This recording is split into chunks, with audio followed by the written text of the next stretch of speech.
This is On the Line, and I'm Eric Felton. The United States Institute of Peace has led grassroots efforts at conflict resolution from Iraq to Colombia, Nigeria to Nepal. The Institute has gathered some of these case studies in peace building into a new book, Facilitating Dialogue. One of the authors of the book is Daniel Serwer, a professor of conflict management at the Johns Hopkins School of Advanced International Studies. He joins us now to talk about what works and what doesn't in trying to talk peace. Welcome. Thanks for joining us today. It's a pleasure to be here. When people think about peace talks, they often think about diplomats in some fancy palace somewhere sitting on either side of a long table working out the particulars of a deal that ends a war. That's not the kind of peace building that you've been working on. How do you describe the kind of process that you've been working on? Well, we've been working with civil society people, that is, people from voluntary associations, advocacy organizations, religious organizations, as well as some officials, sometimes local officials, sometimes national officials. But these haven't been formal peace talks. These are dialogue efforts that get people talking to each other and beginning to plan their future together again. And why is that needed? Why is that important to get people together to talk about what they're going to do when a war is perhaps ended and it's time to just sort of get on with doing it? Well, because people have stopped talking to each other during the war, or they're talking only to their good friends and not to their enemies. And they have to relearn the process of talking with each other in more civil ways. In addition, you've got some of these situations where there's not only a transition from war to peace, but from a socialist economy to a capitalist economy. This is unknown territory for people, and they need to begin to communicate with each other in ways that they haven't been able to in a dictatorial society in Iraq or in Kosovo, for example. Now, this process, you generally have a facilitator, someone who's coming in to encourage the dialogue.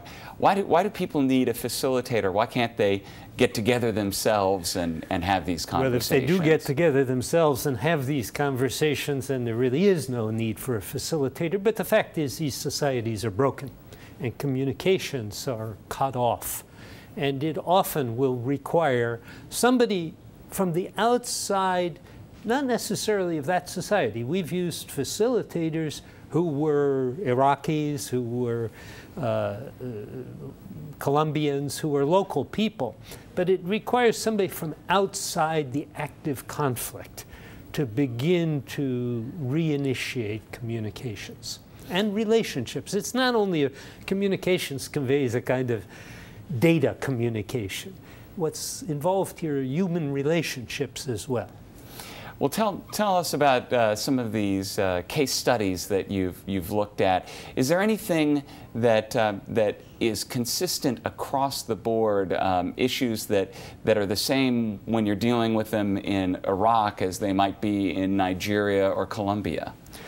Well, there's one big thing, which is that it's always hard. It's never easy. After war, especially when people have been killing each other, there are issues, and those issues have to be surfaced and discussed, and that's not an easy process. Harm has to be acknowledged in order for people to begin to communicate with each other again.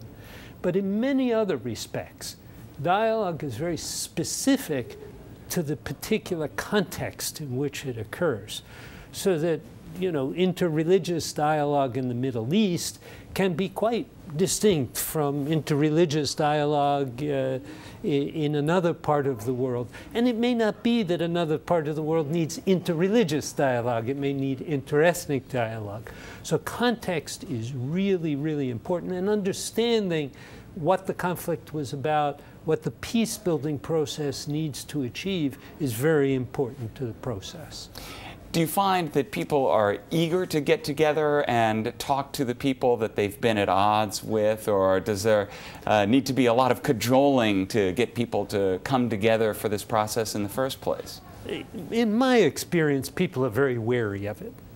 They're not sure they want to do it. They knew these people before, some of them, and they can't understand why violence has occurred, they resent it, and it can be quite some time before they have the self-confidence to meet with an enemy or meet with somebody from the old regime whom they regard as having done them harm.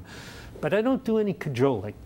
I don't think it's right to kind of box people into talking to an enemy. I think what you have to do is break down what they want into some vital interests.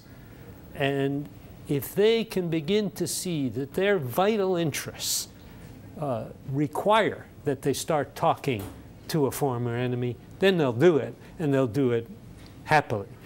The other thing you've got to do is make sure it's not dangerous for them. Because, you know, when an Albanian after the war in Kosovo goes to talk with Serbs, that's dangerous. And this is perhaps because there are people who don't want the dialogue going on. There are people who don't want the dialogue. Sometimes we call them spoilers.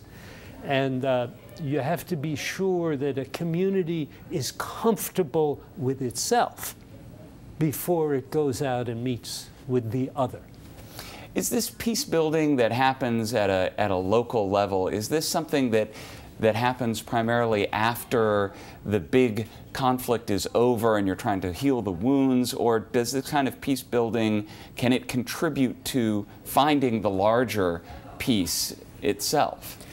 Well, my experience has been mainly with post-big conflict dialogue, but I have seen instances in which it helps to get to the broader political agreement. The thing is, it's very difficult during a conflict to get kind of grassroots people together. That really is dangerous, and I don't personally have a lot of experience doing that. I'd like to see a lot more of it tried, though, but with the expectation that some things will fail. These are experiments. They are not tried and true methods that are going to produce results every time.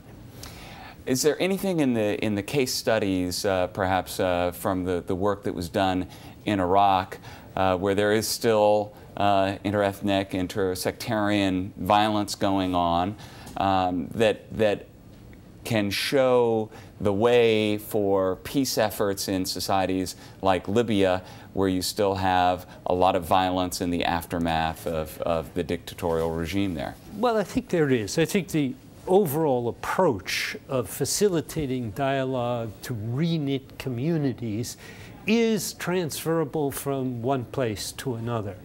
But the particular issues that you're going to deal with and the context in which you're dealing with them is very different in a place like Libya, where, you know, frankly, the Libyans left in Libya all agree that getting rid of Gaddafi was a good idea. That wasn't the case in Iraq, that everybody agreed it was a good idea to get rid of Saddam Hussein.